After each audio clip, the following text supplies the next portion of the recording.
De Ariacute, qual que é o posicionamento? É completamente contrário ao projeto ou com essa ressalva de barrar a atividade fim, o projeto seria viável?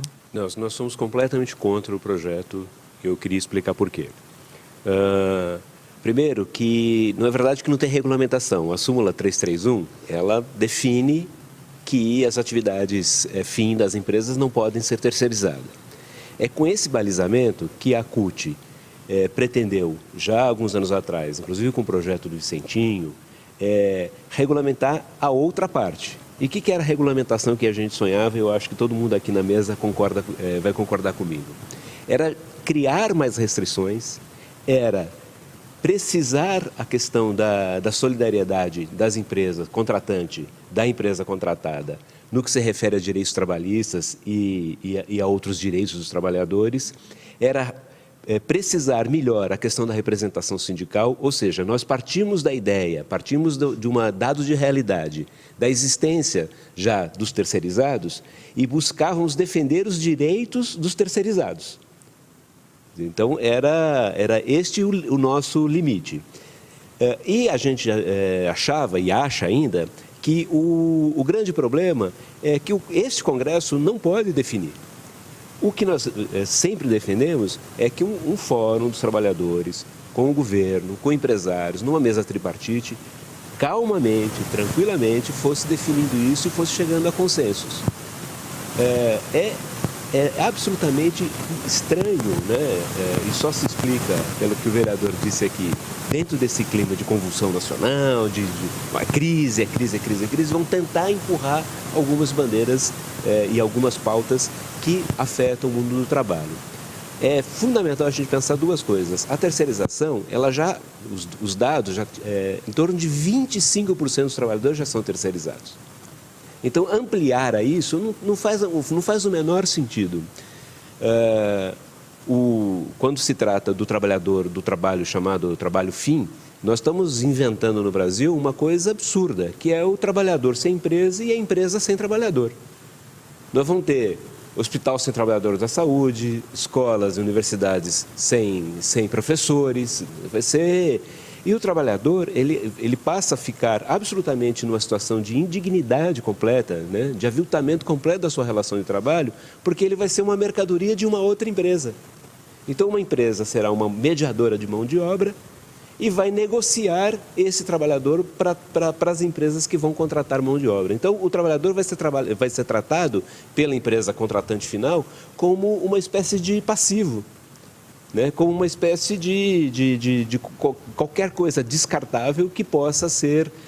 isso tem uma explicação e tem um interesse muito grande no processo de modificações do mundo do trabalho, de reestruturação da estrutura produtiva do mundo do trabalho, que já vem desde os anos 90 com o neoliberalismo, quebrando e buscando uma competitividade das empresas que, na verdade, ela é baseada num princípio falso, que todo o problema da competitividade das empresas no Brasil está do trabalho. Se você desregulamentando o mundo do trabalho, as empresas passaram a ser competitivas. Isso é uma leitura míope, é uma leitura que não encontra base na realidade. A gente diz o seguinte: empresário também produz ideologia, isso é pura ideologia. Isso é pura ideologia. E a nossa realidade, nós já sabemos qual que é. No mundo do trabalho, as empresas terceirizadas são as que menos pagam, as que menos protegem, as que mais acidentes causam, as que mais doenças do trabalho, doenças ocupacionais causam, né? As que devem mais ao fisco, as que não depositam fundo de garantia. Nós já vivemos essa realidade. Então, querer aumentar o número de trabalhadores que vão estar expostos a isso é um prejuízo para o Brasil inteiro, é um prejuízo para o próprio governo, que vai arrecadar menos, é um prejuízo para o desenvolvimento do país, porque as empresas pagando menos recursos, menos salários, menos dinheiro estará na mão dos trabalhadores, fragiliza o mercado interno. É um projeto que interessa a poucos e, infelizmente, está sendo passado como um projeto de salvação nacional. Acho que, na verdade, já foi dito aqui, né? Nós vamos entregar para a raposa o cuidado das galinhas. Acho que é isso, até porque esse tipo de, você vai fiscalizar, né? Ele falou, preenche o formulário, né? e não vai dar em nada. Então, eu acho que isso é o tipo de canto de sereia. O processo de terceirização, ele, como eu insisto com isso, ele já é amplo. Nós estamos falando de 25% da mão de obra com carteira registrada, que hoje é em torno de 60% da mão de obra no Brasil, 40% ainda vive na informalidade. Então, tem uma fala que é muito estranha, que diz assim, não, vai aumentar o número de carteiras registradas, etc. Uma bobagem. Até porque nós já vivemos esse processo. Nós saímos em 10 anos de cerca de 40 e poucos por cento de carteiras assinadas para quase 60% de carteiras assinadas. Então, esse processo de formalização do trabalho já vem acontecendo pela dinâmica da própria economia. Do mesmo modo, o que a gente vem percebendo nessa própria dinâmica da economia era que o discurso dos anos 90 era exatamente esse. Precisa aumentar o número de empregos, então facilita a terceirização, porque os terceirizados são bons em criar novos empregos, né? E hoje, como você tem um mercado de trabalho muito dinâmico, você aumentou o número de trabalhadores com carteira registrada, você diminuiu fortemente o desemprego, o discurso já vem mais pela competitividade, as empresas precisam ser competitivas. Né? Quanto à criação de empregos, é bobagem, porque o que vai fazer é substituir um emprego primário por um emprego terceirizado, né? Um emprego direto por emprego de uma terceirizada. Isto vem muito na lógica da financiarização das empresas, porque, no fundo, o que acontece? Eu não tenho mais aquele passivo trabalhista, eu não tenho mais trabalhadores, e isso, financeiramente, contabilmente, a empresa é mais lucrativa. Isso aconteceu nos anos 90, por exemplo, quando as empresas vendiam ativos. Tinha terreno, vendia, tinha prédio, vendia, até máquinas começaram a alugar, para não ter... E a ideia é assim, eu não tenho passivos. Então, na hora de apresentar o balanço, a empresa aumentava enormemente a lucratividade, dividia o seu lucro entre os acionistas e isso, né, aumentava o seu valor na Bolsa de Valores. E esta ciranda acabou virando a ciranda financeira que veio dar na crise de 2007 e 2008. Então, esse é o tipo de argumento que, na verdade, não condiz com a realidade. A realidade diz, quanto mais precarização, quanto mais diminuição de salários, menor é o desenvolvimento, menor é a distribuição de renda. Então, é isso que nós estamos lutando. A CUT já vem há algum tempo trabalhando com... Inclusive, nós ajudamos a estruturar, a criar um fórum que chama Fórum em Defesa do Trabalho, né, e dos terceirizados, que, na verdade, a gente tem que defender os terceirizados, esses que já são terceirizados. Então, toda a discussão da central, ela vinha caminhando no sentido de, como eu já disse, diminuir o número de terceirizados, deixar critérios mais claros, porque mesmo essa coisa do trabalho fim, trabalho meio, tem uma discussão muito colocada a isso. Por exemplo, se você pega um hospital, você já viu um hospital sem hotelaria? Porque o hospital, quando você cobra lá a fatura, se você for lá, ele vai dizer o seguinte, o medicamento foi tanto, os serviços prestados pela equipe de saúde foi tanto e a hotelaria foi tanto. Então, é intrínseco do hospital a hotelaria, mas se terceiriza a hotelaria do hospital, se terceiriza a lavagem, né, a lavanderia do hospital, o pessoal que faz a arrumação também é terceirizado. Então, veja só, isso para nós falta regulamentação, porque falta dizer o seguinte, não é terceiro, não seria passível de terceirização. Uma escola, o que na escola é passível de terceirização? Você vai dizer a segurança, mas já começa a dizer, não, mas a parte administrativa não é da escola, é só aula, então é só o professor. Nós discordamos disso. Nas indústrias começou também uma coisa, diz o seguinte, uma série de serviços especializados pode ser terceirizado. E aí começou assim, a logística, o transporte de carga interno, ou seja, já este limite da terceirização vem ao longo da história já sendo... era disso que nós, inclusive, nos insurgíamos. A ideia era aumentar o limite e não diminuir o limite. E o processo foi isso que já colocaram aqui. A Câmara, de uma maneira estapafúrdia, sem conversar, votou a urgência, tocou... veja só, esse projeto é um projeto que originariamente é do Sandro Mabel, um empresário. é um projeto claramente de interesse do empresário. Eu diria o seguinte, de interesse de lideranças empresariais. Porque se ele for bem debatido, eu tenho certeza que até muito empresário vai perceber que esse não é o caminho para o desenvolvimento nacional, para o fortalecimento do seu negócio, até porque muito empresário se desenvolveu e vive atualmente exatamente dessa expansão do mercado interno. Então, essa expansão do mercado interno possibilitou, em muitos setores, a experimentarem um desenvolvimento que não ocorreu, que não tinha ocorrido na história do Brasil inteiro.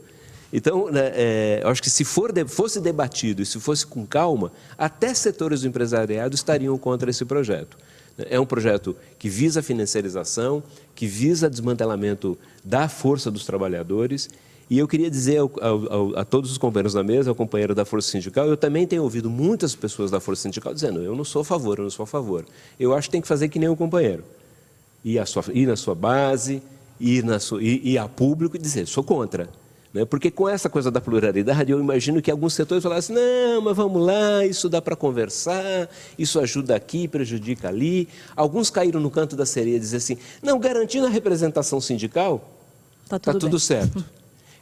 Isso já foi tentado na Argentina, inclusive com garantia da representação sindical. Na prática não existe, porque a rotatividade na mão de obra no Brasil já é espetacular, já é uma coisa absurda.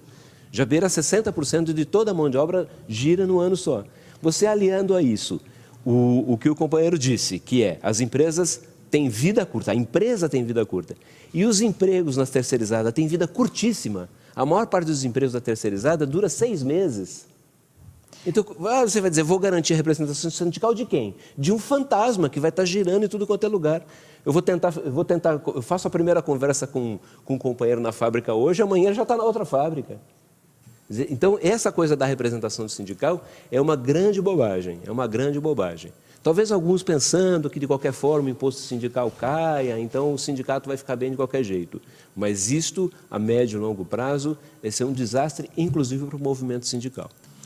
Essa coisa da atividade fim de atividade meio é um imbróglio mesmo. Eu acho que, na verdade, quando a gente, há 10 anos atrás, no Fórum Nacional do Trabalho, que estava reunido, uma mesa tripartite com o governo, através do Ministério do Trabalho, com empresários, inclusive que deu na Conferência do Trabalho Decente, houve todo um esforço de trazer para o Brasil uma ideia de trabalho decente, por exemplo, e o Fórum Tripartite, que era exatamente dizer isso. Dizer, quais são os limites? Qual que é o ambiente institucional? Qual que é a base institucional em que a disputa entre capital e trabalho vai acontecer? Porque a disputa entre capital e trabalho é inerente. Ela é constituinte do próprio sistema capitalista, não tem um outro jeito. Mas qual que é o ambiente que a gente faz essa disputa? É do vale tudo? É de que quem pode mais chora menos? É o empresário fala o que ele quiser se o sindicato tiver... Porque a gente fica pensando assim, o sindicato que tem força, o sindicato de vocês, mobilizado, grandes empresas na base, etc., ele é muito diferente de um sindicato onde tem bases mais dispersas, de categorias, por exemplo, é muito diferente metalúrgica e comércio. Milhares de pequenas lojas e grandes empresas que têm cadeias produtivas muito claras. Do jeito que o projeto está colocando, ele começa a colocar uma série de questões que pode levar a ideia seguinte, não, um sindicato muito forte, muito estabelecido, vai conseguir. Mas no seu redor, isso não vai acontecer. Só que a ideia é que a situação pior contamina a situação melhor. Porque o que acontece hoje nas cadeias produtivas? Você vai jogando o pior trabalho para baixo da cadeia. Então a empresa diz assim, a gente trabalha com just in time. Não tem estoque. Sabe onde é o estoque? Você pega o estoque das grandes metalúrgicas, das grandes montadoras, o estoque é na rua, o estoque é no caminhoneiro. O estoque fica lá esperando 1 semana, 3 dias, 15 dias, 25 dias, o sujeito dentro da cabine esperando o start da compra daquela peça. Então, é muito fácil você jogar para baixo da cadeia produtiva as piores condições, inclusive, de trabalho. Ou é condição razoável de trabalho o caminhoneiro ficar 1 semana esperando ele entrar na fila para descarregar a sua mercadoria. A empresa diz, nós não temos estoque. A Volkswagen bate no peito e diz assim, não temos estoque. Uma empresa moderna, não tem estoque. Onde vai estar esse estoque? É verdade que ele vai chamar lá e vai produzir a peça e 2 dias depois vai chegar lá? Não é verdade, porque as condições objetivas não permitem isso. Então, o trabalhador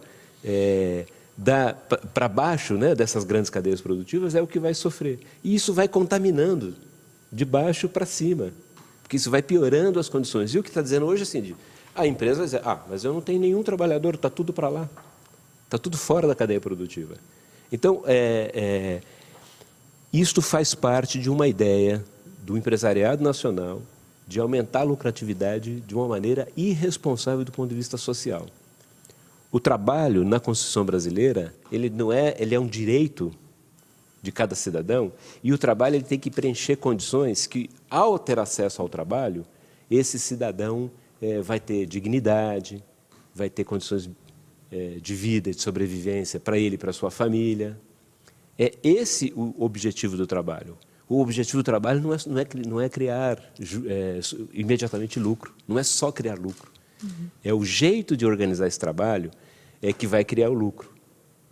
Mas a gente não pode dizer assim, o trabalho é para criar lucro. Então, o empresariado está trazendo a figura do trabalho como uma variável qualquer, como se fosse uma máquina, como se fosse um robô. Instrumento de ter lucro. Acho que foi muito interessante a gente conviver com a força viva, né? Eu acho que a gente, fora esse debate mais geral, das centrais, etc., a gente percebe que a classe está se movimentando. Há mais mobilizações previstas pela CUT?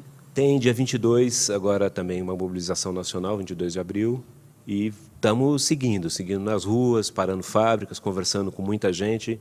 Queria dizer que muitas entidades, inclusive ligadas a juízes do trabalho, a operadores do direito, têm se posicionado contrariamente ao projeto também. Na verdade, tem um bom consenso numa boa parte da sociedade, principalmente os que lidam hoje com o direito e o direito trabalhista, têm se posicionado contrário ao projeto. Então, acho que tem um clamor da sociedade e é interessante quando a classe, os trabalhadores entram em cena. Às vezes você tem toda essa pulverização, mas a hora que o interesse concreto dos trabalhadores fica ameaçado, eu acho que fica mais fácil para as lideranças sindicais consequentes mobilizarem as suas bases e ir na linha justa, né? Ir na defesa do interesse concreto dos trabalhadores.